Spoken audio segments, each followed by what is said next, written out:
겟세마네 동산에서 기도하시다가 대제사장들이 보낸 악당들에게 체포되어 끌려간 예수님이 겪은 수모와 멸시는 이루다 말할 수가 없습니다. 주님의 고난을 가지수로 계산한다라고 하는 것은 어리석은 일입니다. 마태복음 26장 67절 말씀에 보면 예수님의 얼굴에 침을 뱉으며 주먹으로 치고 혹은 손바닥으로 때리며라고 기록된 성경이 있습니다. 예수님의 얼굴에 침을 뱉었다라는 것은 심한 멸시를 의미하고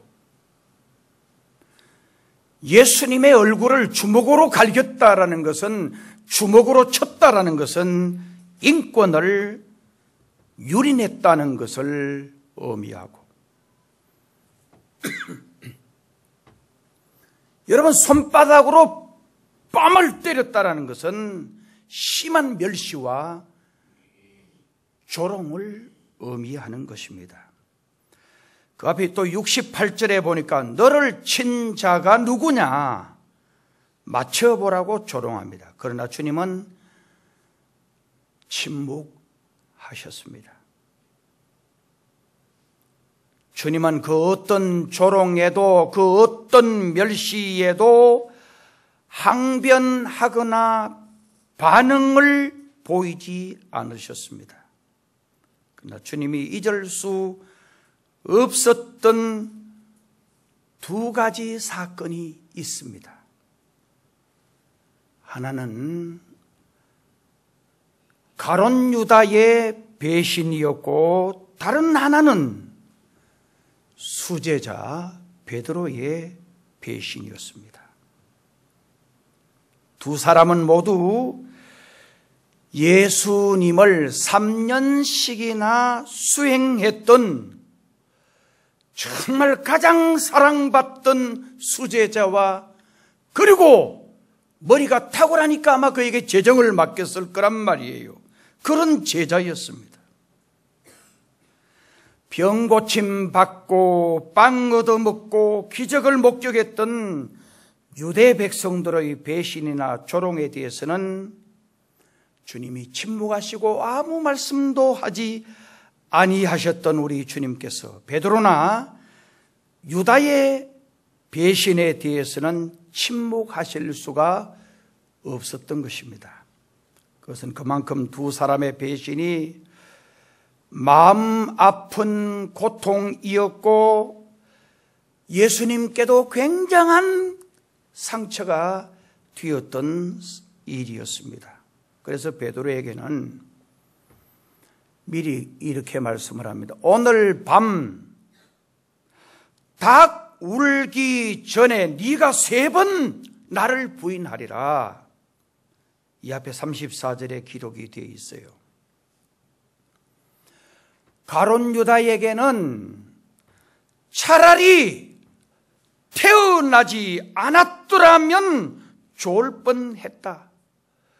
정말 태어났기 때문에 배신하고 태어났기 때문에 목매 자살하고 태어났기 때문에 영원한 지옥의 형벌을 당하게 됐다라는 그런 슬픔과 탄식의 말씀이었습니다. 우리 예수님에게 있어서 불량배들이나 군중들이 가했던 매질이나 굴욕보다 두 사람의 배신은 더 마음 아픈 사건이었습니다. 더욱이 베드로의 배신은 견디기 어려운 배신이었습니다. 그것은 베드로를 사랑했고 정말 베드로를 주님이 얼마나 신이 맺기 때문이었는지 모릅니다. 베드로가 열을 올리며 법정들에서 3번씩이나 예수님을 부인하고 있을 때 주님은 그 소리를 다 듣고 계셨습니다. 베드로는 법정들에서 큰 소리로 갈릴리 사투리를 써가면서 예수를 부인합니다. 그러니까 죽어도 같이 죽겠다던 베드로의 호언장담은 말짱 거짓말이 되고 말았던 것입니다. 우리는 여기서 한 인간, 한 존재의 나약함을 발견하게 됩니다. 그리고 그 누구라도 위험 앞에 직면했을 때에 베드로가 될 수밖에 없다라고 하는 불행한 가능성도 발견하게 되는 것입니다. 예수님을 3번씩이나 당돌하게 부인했던 베드로가 어떻게 초대 교회의 가장 위대한 지도자가 될 수 있었으며 대사도가 될 수 있었을까? 여러분, 베드로의 배신 오늘 여기 말씀에도 보면 첫째는 모른다고 부인했어요. 두 번째는 맹세하고 부인했어요. 정말 세 번째는 저주하고 맹세하고 부인했어요. 그러니까 이 부인의 강도가 처음에는 모른다고 하다가 두 번째는 정말 맹세하고 부인하다가 세 번째는 저주하고 맹세하고 부인하는, 여러분 이걸 주석이나 법적인 용어로 살펴보면 어떻게 보면 가룟 유다가 은 30냥의 예수님을 판 것보다도 더 심한 모욕과 정말 더 심한 어떤 배신감을 주는 그런 배신이었습니다. 자, 이런 베드로가 오늘 기독교 역사의 가장 추앙받는 지도자, 가장 위대한 사도, 그런 사람이 될 수 있었을까? 오늘 본문 75절에서 찾을 수가 있습니다. 만일 베드로에게 이 75절이 없었더라면 그런 가룟 유다나 다름없는 존재가 되고 말았을 것입니다. 75절을 제가 다시 한번 읽어봅니다. 이에 베드로가 예수의 말씀에 닭 울기 전에 네가 3번 나를 부인하리라 하심이 생각나서 밖에 나가서 심히 통곡하니라 하는 이 한 구절 말씀이 위대한 베드로를 만드는 것입니다. 75절 베드로의 이 3가지 행동 75절에서 발견하게 됩니다. 첫째, 생각나서라는 말씀입니다. 베드로는 주님께서 네가 오늘 밤 닭 울기 전에 3번씩이나 나를 부인하리라는 그 말씀이 생각났던 것입니다. 베드로가 주님을 3번 부인하고 났을 때는 새벽녘이었고 곧 닭이 울었습니다. 베드로는 그 닭의 울음소리를 듣는 순간 주님이 하신 말씀이 생각이 난 것입니다. 말씀이 생각나는 사람은 타락할 수가 없습니다. 그리고 타락했다고 할지라도 다시 돌아올 수 있는 것입니다. 하나님의 말씀을 꿀송이처럼 생각하고 말씀을 사모하고 정말 말씀을 따라가면 큰 복을 받습니다. 지식으로 위대하게 되는 것이 아닙니다. 오늘 우리 시대를 지식정보화 시대라 그래요. 얼마나 지식이 뛰어나고 정말 얼마나 정보가, 여러분 저쪽에 유럽에 있던 이야기가 금방 여기 들려오고 미국에서 일어난 사건이 금방 우리에게 알려지고 지구의 어디에서 어떤 일이 일어나는 것도 금방 우리에게 알려지는 시대가 바로 오늘 시대입니다. 여러분 네이버나 유튜브에 들어가서 여러분들이 원하는 거 이제는 한번 다 눌러보세요. 정말 안 나오는 게 없어요. 우주 하면 우주에 대해서 쫙 설명이 나오고, 달 하면 달에 대해서, 목성에 대해서, 목성 누르면 목성의 둘레는 얼마나 크고 그 다음에 부피는 어떻게 되고 그 다음에 목성은 자전과 공전을 어떻게 한다. 수성 누르면 수성에 대해서 자전, 공전, 그리고 부피, 질량 모든 게 다 나와요. 정말 얼마나 지식 정보화 시대에 살아가는지 몰라요.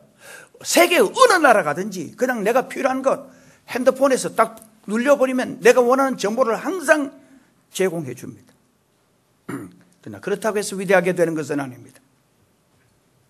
하나님의 말씀을 잘 들으면 위대한 민족이 되고 하나님의 말씀을 잘 들으면 위대한 지도자가 될 수 있습니다. 신앙생활에 있어서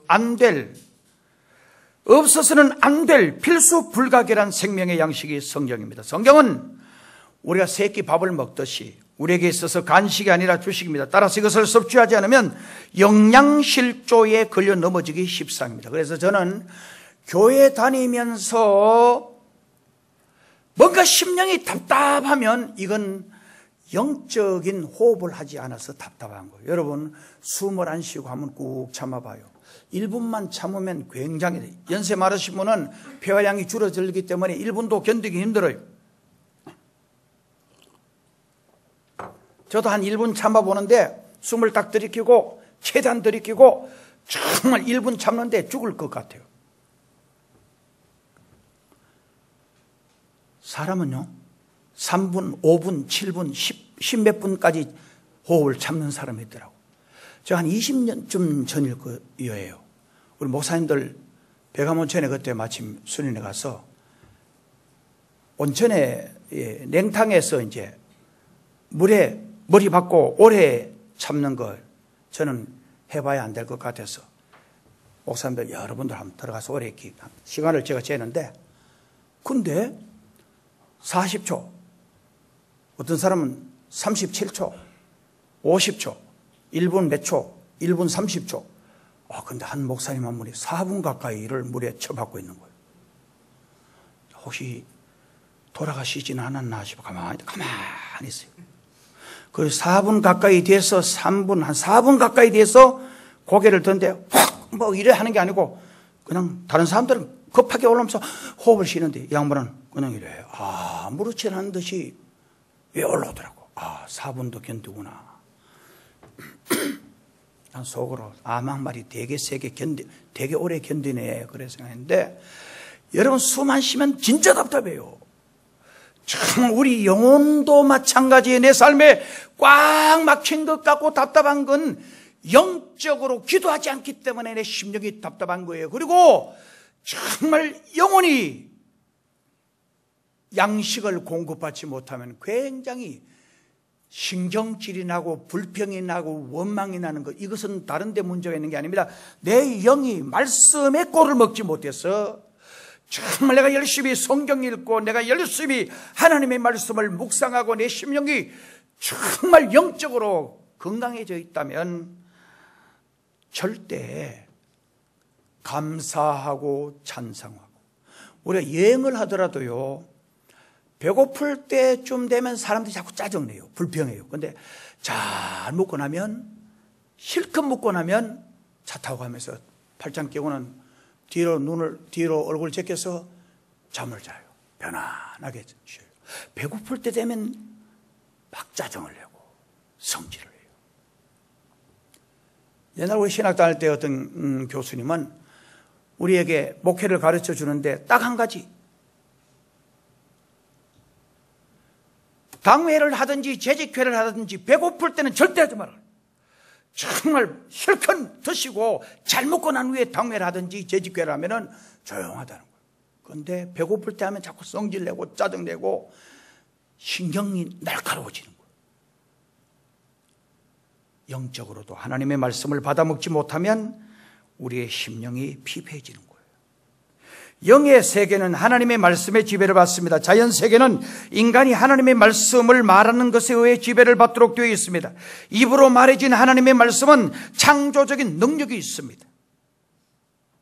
하나님께서 말씀의 문을 닫으시면 개인도 가정도 국가도 하나님의 말씀을 들을 수가 없습니다. 여러분, 하나님의 말씀을 들을 수 없는 이것이 불행이요, 하나님의 말씀을 들을 수 없는 이것이 저주인 것입니다. 베드로는 하나님의 말씀, 예수님의 말씀이 생각나서 회개를 한 거예요. 그 다음에 여기 보니까 생각나서 밖에 나갔어라는 말씀이 있습니다. 베드로가 위대하게 되어진 것은 두 번째로 밖으로 뛰쳐나갔기 때문입니다. 베드로는 말씀이 생각나는 순간 곧이어 지금 법정들 밖으로 뛰쳐나갔습니다. 정말 베드로가 밖으로 나갔다는 것은 예수님을 부인했던 현장, 공포에 질려 자신을 가누지 못했던 패배의 현장을 떠났다는 것을 의미하는 말씀입니다. 죄짓고 살던 그곳으로부터 떠났다는 것을 의미하는 것입니다. 베드로처럼 타락과 불신과 범죄의 현장으로부터 떠나는 사람이 있는가 하면 가룟 유다처럼 주님을 떠나 범죄의 현장으로 가는 사람도 있습니다. 범죄의 자리에서 떠나 밖으로 나가면 용서와 구원이 있지만 예수님을 떠나 범죄와 타락의 현장으로 나간 그 가룟 유다는 멸망이 그에게 주어졌던 것입니다. 그 자리에서 주님은 구체적으로 유다가 예수를 팔아 넘길 것을 말씀하셨고 경고까지 하셨습니다. 그러나 유다는 그날 밤 주님이 말씀하는 그 자리에서 떠나 밖으로 나갔습니다. 그리고 곧바로 예수를 팔아 넘기기로 약속한 악당들에게로 갔습니다. 우리는 예수님 밖으로 나가면 안 됩니다. 그리고 어서 죄악의 현장에서 밖으로 나가야 합니다. 현재 우리가 처한 위치가 어디입니까? 죄악의 자리, 유혹의 자리, 넘어지기 쉬운 자리를 떠나야 합니다. 사단으로부터 벗어나야 합니다. 승리는 오직 예수 그리스도로 말미암아 오는 것이기 때문입니다. 오늘 우리가 사는 세상은 마귀의 권세로 꽉 차 있습니다.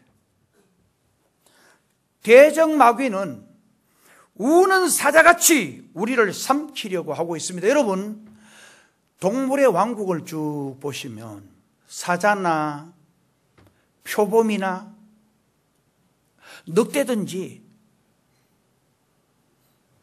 자세히 짐승의 떼를 살피면서 병들고 상처를 입고 정말 움직이기 힘들고 늙은 짐승을 딱 살폈다가 그 짐승을 향하여 돌진하는 것입니다. 오늘 우리의 대적 마귀 사탄은 조는 마귀가 아닙니다. 잠자는 마귀가 아닙니다. 게을러 터진 마귀가 아닙니다. 정말 우는 사자처럼 삼킬 자를 찾으려고 계속 발부둥칩니다. 무리들 가운데서 누가 불평을 하고 누가 원망을 하고 누가 병들고 누가 상처를 입었는가, 정말 그걸 찾는 거예요. 그리고 그걸 넘어뜨리려고 마귀 사탄은 발부둥치는 거예요. 오늘 저와 여러분의 생각이 어떠한 생각으로 가득 차 있습니까? 교회에서도 보면 항상 긍정적인 생각, 감사하는 생각으로 가득 찬 사람이 있습니다. 이런 사람은 항상 밝고 환하고 웃음이 있습니다. 여러분, 하나님께서 우리에게 주신 자연 세계는 우리가 교회 다니면서 불평하고 원망하고 그리고 늘 어두운 쪽을 보고 살아라는 게 아니에요. 우리 주님이 주시는 말씀은 긍정적인 자세를 가지라는 거예요. 비록 내 삶의 자리가 어렵고 힘들지만 정말 희망을 가지라는 거예요. 내가 비록 상처를 입고 여러 가지 삶의 문제를 안고 있다고 할지라도 소망을 가지라는 거예요. 그래서 성경은 오직 예수님은 우리의 소망이 되시고 예수님은 우리의 희망이 되십니다. 상처 입은 자가 예수님 바라보면 정말 그 상처를 치유받을 수 있습니다. 주님은 이 땅에서 수많은 병자도 고쳤지만은 수많은 상처 입은 자들에게도 용기와 희망을 주셨습니다. 그래서 예수 믿으면 바울이 그렇게 말했고 모든 믿음의 사도들이 그랬어요. 스데반은 심지어 돌에 맞아 죽으면서도 그 얼굴이 천사처럼 환하게 밝았다는 거예요. 죽으면서 어떻게 그럴 수가 있겠어요? 생기비치의 소설 코바디스에도 보면 정말 사자의 밥이 되면서 불안하고 두렵고 떨리는 가운데서도 정말 예수 믿는 것 때문에 지금 내가 사자의 밥이 될지라도 영원한 주님의 품 천국에 간다라고 하는 믿음이 있기 때문에 기쁨으로 그리고 웃으면서 갈 수가 있었던 거예요. 항상 기뻐하라. 쉬지 말고 기도하라. 범사에 감사하라. 이것이 그리스도인의 삶의 현주소입니다. 주 안에서 기뻐하라. 내가 다시 말라노니 기뻐하라. 모든 관용을 알게 하라. 정말 주님이 날 위하여 십자가에 돌아가셨기 때문에 지옥 갈 수밖에 없는, 멸망받을 수밖에 없는 저와 여러분을 주님이 위하여 희생하시고 돌아가 주셨기 때문에 오늘 현실 내 삶의 어려움과 아픔, 그건 아무것도 아니에요. 그걸 극복할 수 있는 힘이 바로 예수 그리스도 안에 있는 것입니다.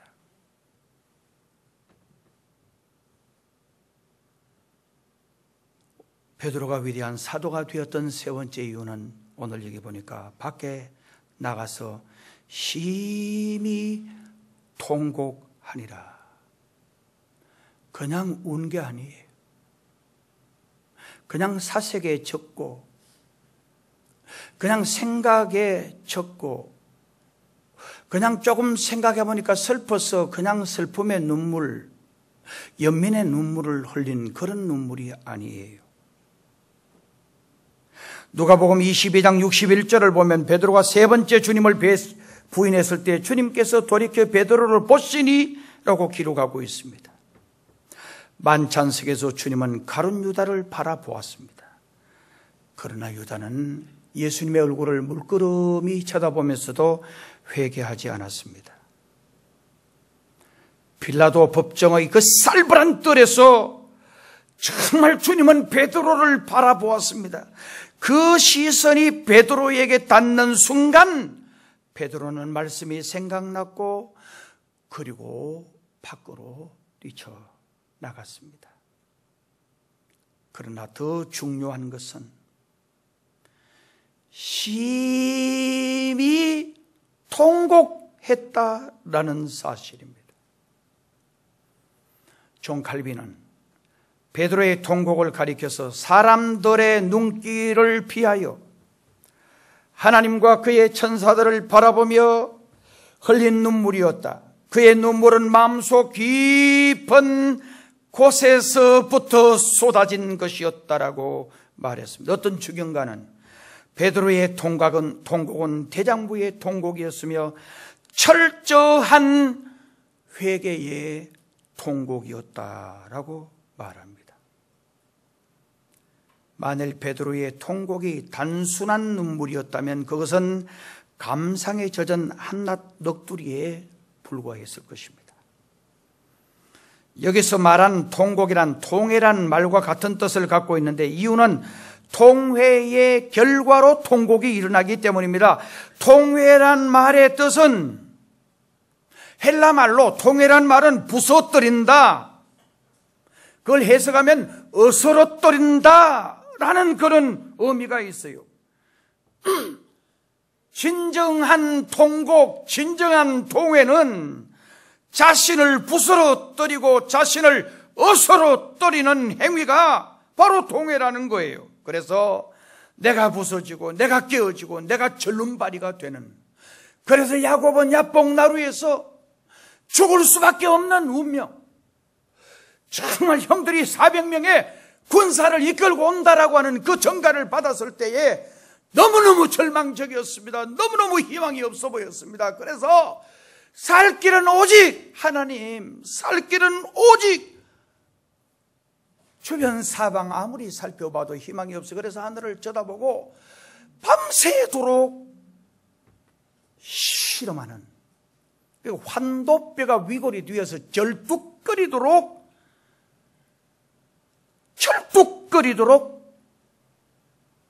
부서지고 깨어지는 그 야곱의 기도가 바로 통곡의 기도입니다. 방법이 없습니다.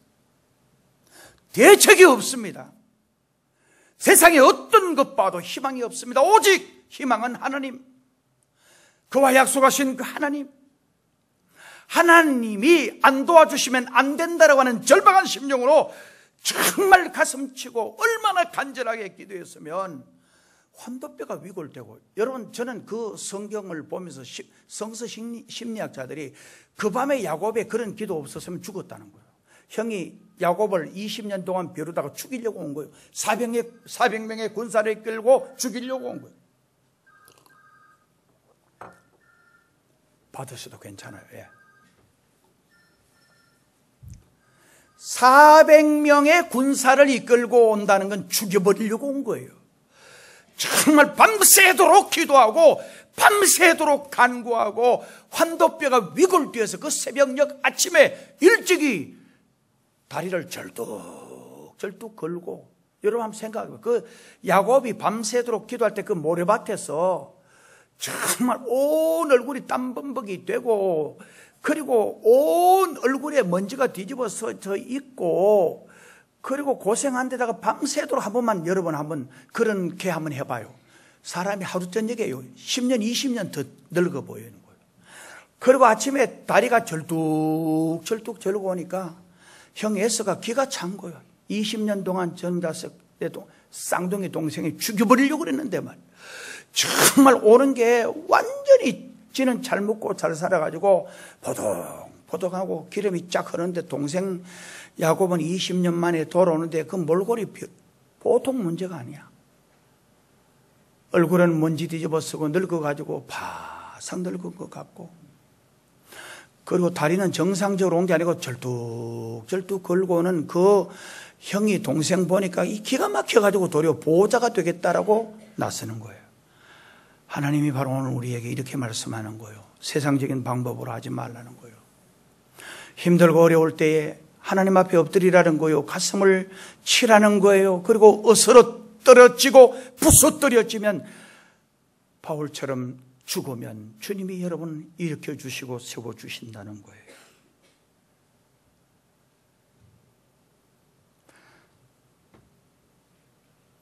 그날 거기서 베드로의 통곡이 없었더라면 베드로의 영적 생명은 그것으로 끝났을 것입니다.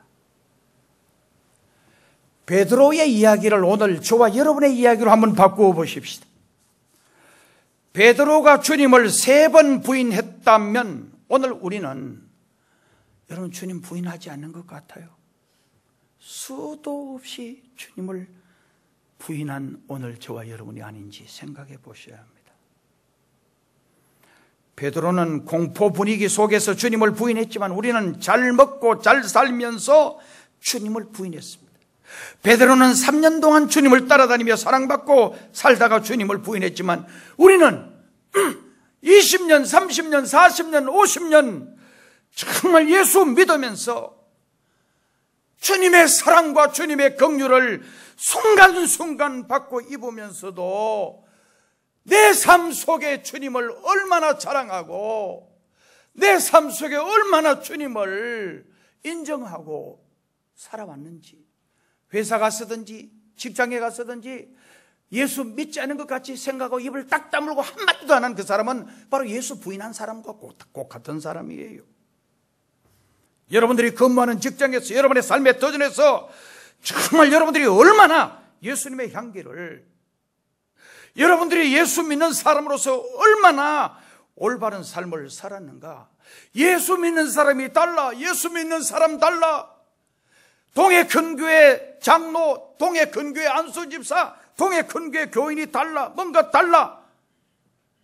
여러분 정말 그리스도의 빛으로, 그리스도의 소금으로, 그리스도의 향기로 얼마만큼 여러분들이 자부할 수 있었습니까?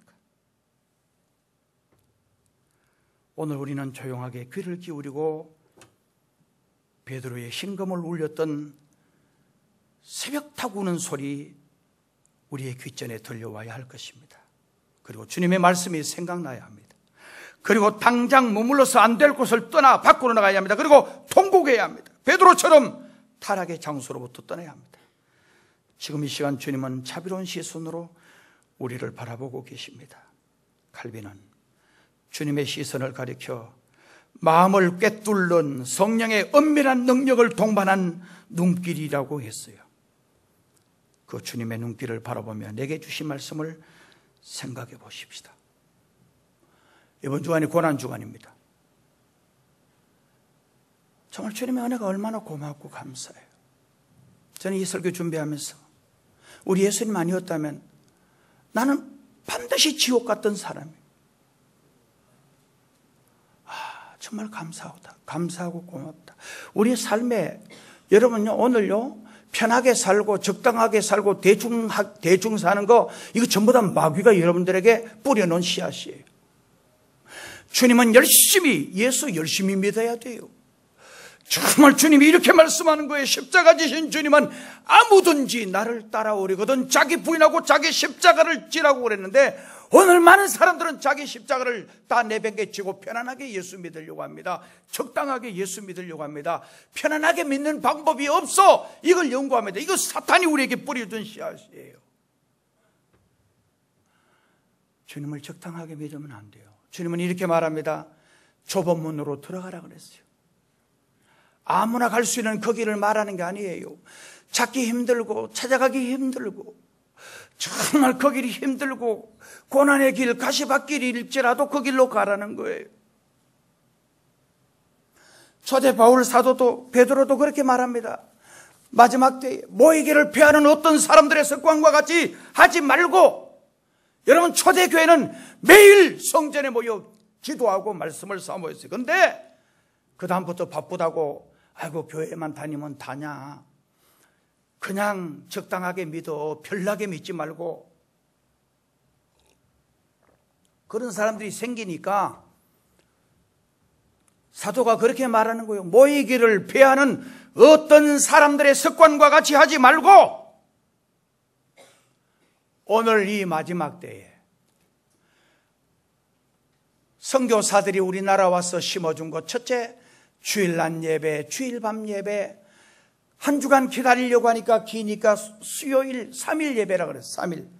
정말 중간에 징검다리가 있어야 된다. 그래서 3일 예배. 그리고 새벽 기도. 정말 철야 기도가 있었는데 이제는 철야 기도는 사라지고 심야 기도예요. 기도하기 싫어요. 모이기 싫어요. 주님이 좋아하실까요? 마귀가 좋아할까요? 오늘 우리 주님은 열심을 내라는 거예요. 힘들어도 믿음 생활을 우선으로 하라는 거예요. 적당하게 대충 그렇게 믿지 말라는 거예요. 어리석은 부자의 이야기는 바로 오늘 저와 여러분의 이야기인 줄도 몰라요. 정신을 차리고 이 한 주간 주님의 말씀을 깊이 생각하면서 가슴 치며 통곡하며 주님 앞에 부르짖는 기도가 이 주간에 있어지기를 바랍니다. 기도드리겠습니다. 하나님 아버지, 어리석고 미련한 저들을 위하여 주님이 십자가에 고난 당하셨습니다. 이 한 주간 저들 열심히 주님 앞에 기도하고 성경 읽고 반성하는 복된 주간이 되게 해 주옵소서. 예수님의 이름으로 기도드리옵나이다. 아멘.